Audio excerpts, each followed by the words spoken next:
Brazil নাকি Norway, কে জিতবে?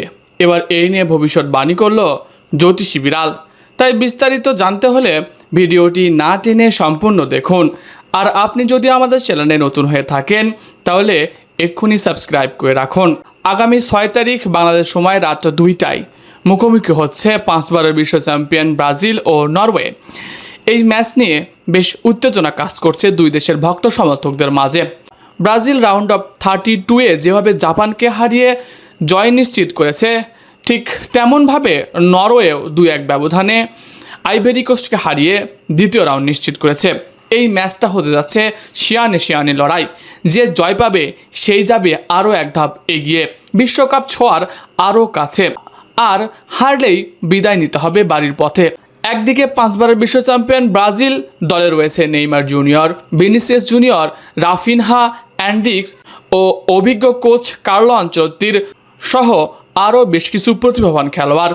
অন্যদিকে নরওয়ের রয়েছে সবচেয়ে বড় ভরসা আর্লিং হালান্ড, তার সঙ্গে রয়েছে মার্টিন ওডেগার সহ বেশ কিছু প্রতিভাবান দা। তাদের কাউন্টার অ্যাটাক যে কোনো মুহূর্তে ম্যাচের চিত্র বদলে দিতে পারে। দুই দলই দুর্দান্ত ফর্মে রয়েছে, তাই সবাই চাইবে এই ম্যাচটা জয় নিয়ে মাঠ ছাড়তে। এই ম্যাচের আগে আলোচনায় ব্রাজিল ও নরওয়ের বেশ কিছু সমীকরণ। এই পর্যন্ত মোট 3 বার ব্রাজিল ও নরওয়ের দেখা হয়েছে, একবারও ব্রাজিল নরওয়েকে হারাতে পারেনি। এই সমীকরণটা ব্রাজিলের শুধুমাত্র নরওয়ের বিপক্ষে, তাই এই ম্যাচটা ব্রাজিলের জন্য প্রতিশোধেরও বটে। এই ম্যাচে বেশ কিছু চমকপ্রদ তথ্য আপনাদের জানিয়ে দিচ্ছি। এই ম্যাচে ব্রাজিল দলে ফিরতে পারে নেইমার জুনিয়র, তবে শুরুর একাদশে খেলাবেন কি কার্লো আনচেলত্তি এটা এখনও নিশ্চিত নয়। যদিও ব্রাজিল দলে ইনজুরির সমস্যা রয়েছে ম্যাথিউ কুনা ও লুকাস পাকেতার। ইতিমধ্যে লুকাস পাকেতার দল থেকে ছিটকে গেছে বেশ কিছুদিনের জন্য, তাই তার জায়গায় ধারণা করা হচ্ছে নেইমার জুনিয়রকে শুরুতে খেলাতে পারে, আবার নাও খেলাতে পারে। সেখানে কাকে খেলাবে সেটাও এখনও চূড়ান্ত হয়নি। অন্যদিকে এই ম্যাচগুলো গুরুত্বপূর্ণ হিসেবে ধরে নিয়েছে কার্লো আনচেলত্তি। আর সেখানে গুরুত্বপূর্ণ ম্যাচে যদি খেলা পেনাল্টি পর্যন্ত গড়ায়, সেই পেনাল্টির জন্য নেইমারকে প্রস্তুত করা হচ্ছে। এই কারণেই নেইমারকে দ্বিতীয়ার্ধে নামানোর সিদ্ধান্ত নিতে পারে কার্লো আনচেলত্তি। অন্যদিকে রাফিনহাকে নিয়ে ধোঁয়াশা এখনও কাটেনি। রাফিনহা ফিরবে কি ফিরবে না সেটা নিয়ে এখনও চূড়ান্ত সিদ্ধান্ত নেওয়া হয়নি। ম্যাচের আগ মুহূর্তে আনচেলত্তি তাকে নিয়ে সিদ্ধান্ত নেবে। যদি রাফিনহা ফিরতে পারে তাহলে ব্রাজিলের জন্য দারুণ কিছু। অন্যদিকে পূর্ণ ফিট দল নিয়ে মাঠে নামবে নরওয়ে, যাদের দলে নেই কোনো ইনজুরির শঙ্কা। পুরো হাসি খুশি মেজাজেই রয়েছে তারা। দীর্ঘ 28 বছর পরে বিশ্বকাপের মঞ্চে উঠে এখন দুর্দান্ত পারফরমেন্স করছে হালান্ডের অধীনে। গত ম্যাচেও হালান্ড গোল পেয়েছে।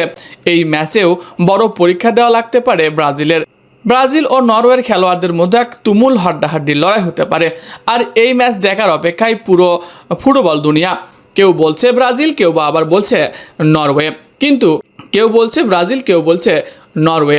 এই ম্যাচ দেখতে দুই দেশের ভক্তরা বেশ উত্তেজনা নিয়ে অপেক্ষা করছে। আর এই উত্তেজনা আরও বাড়িয়ে দিয়েছে জ্যোতিষী বিড়াল জানিয়েছে এই ম্যাচে জয় পাবে ব্রাজিল।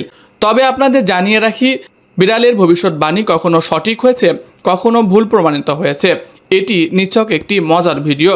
এটা মজার ভিডিও হিসেবে আপনাদের মাঝে আমরা তুলে ধরি প্রতিনিয়ত, তাই এই ভিডিওটাকে কেউ সিরিয়াসলি নেবেন না। এটি শুধুমাত্র বিনোদনমূলক ভিডিও তৈরি করা হয়েছে।